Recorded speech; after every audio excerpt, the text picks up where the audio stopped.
네, 앞서 국회 연결해서 들으신 것처럼 11.6 재보궐선거는 큰 이변 없이 여야 2석씩 텃밭을 지켰습니다. 하지만 서로가 바라보는 성적표엔 해석이 달랐는데요.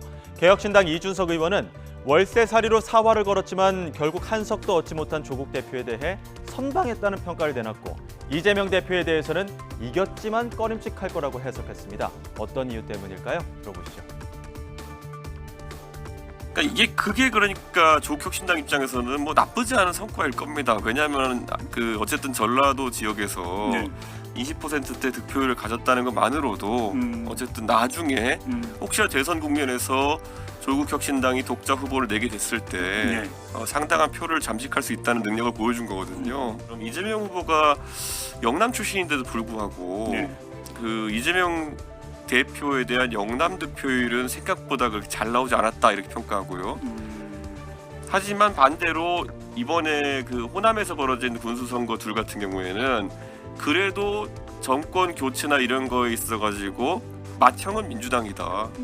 이재명 체제의 민주당이다라는 거를 오히려 그 지역에서는 좀 인정해준 결과가 아닌가. 그래서 저는 이재명 대표 입장에서는 뭔가 이길 만한 데서 이기고 질 만한 데 졌는데도 깨림칙한 결과로 느껴질 것이다. 그럼 지금 의원님의 말씀을 종합 정리하면 이른바 중도 확장력이 아니라 영남 확장력. 이재명 대표에게는 여기에 물음표가 달렸다. 그렇죠. 민주당 박지원 의원은 여당이 받아든 2석에 대해 한동훈 대표가 힘을 받은 거라고 해석했습니다. 힘이 실린 한동훈 대표가 용산과 한번 붙을 거라고 예견했는데요. 김건희 여사의 도이치모터스 주가 조작 연루 의혹에 대해 검찰이 불기소 결론까지 낸 상황에 대통령이 단독 면담은 안 한다면 융단 폭격을 맞을 거라고 경고했습니다. 우선 죽어가든 미워하든 한동훈 대표가 힘이 실렸어요. 아, 한동훈 대표가 살아났다? 그렇죠. 그렇기 때문에 부산과 강화에서 이긴 것은 만약 한동훈 대표가 선거에 패배를 했다고 하면 독대도 없고 지금 오늘 이미 친윤들 대통령실에서 나가라 와구락을 할 건데 오늘부터 난리 났을 거예요? 그렇죠. 그런데 한동훈이 힘을 받았다. 그렇기 때문에 독대를 하건 안 하건 한번 붙는다. 저는 그렇게 봅니다. 그리고 여론이... 힘받은 한동훈 대표는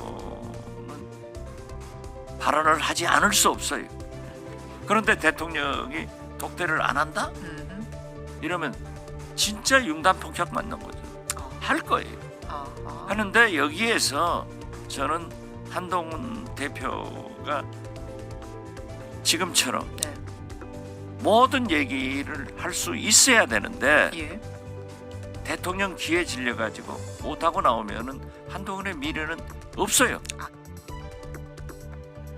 재보궐선거가 끝난 후 여당에서는 윤 대통령과 한동훈 대표의 만남에서 어떤 이야기가 나올 것인가 이목이 쏠리고 있습니다. 국민의힘 권성동 의원은 만남에 앞서 한 대표가 용산과 각을 세워서는 안 된다고 지적했는데요. 이번 만남으로 하루아침에 모든 이견이 해소되지는 않을 거라고 평가했습니다. 용산도 그렇고 한 대표도 그렇고 상대에 대한 대해서 좀 톤다운 해야 된다, 저는 그렇게 생각을 하고 톤다운 해야 된다. 근데 제가 이 시점에서 한번 말씀드리고 싶은 거는 지난 전당대회에서 우리 한동훈 대표 63% 지지를 받았어요. 이 당원들이 뜻은 한동훈 대표가 대통령과 맞서서 싸워라, 차별하라는 얘기가 아니고 대통령과 함께 정부와 여당을 바꿔달라는 그런 의미였거든요. 그런데 전당대회 이후에 지금 한동훈 대표가 용산과 각을 세웠어요. 그런데 지지율이 올랐으니까 오히려 떨어졌거든요. 그래서 다시 한번 이 당원들의 63% 의미, 이걸 되새겨가지고 당정화합을 위해서 같이 노력을 해줬으면 하는 것이 그 당원의 한 사람으로서의 바람입니다.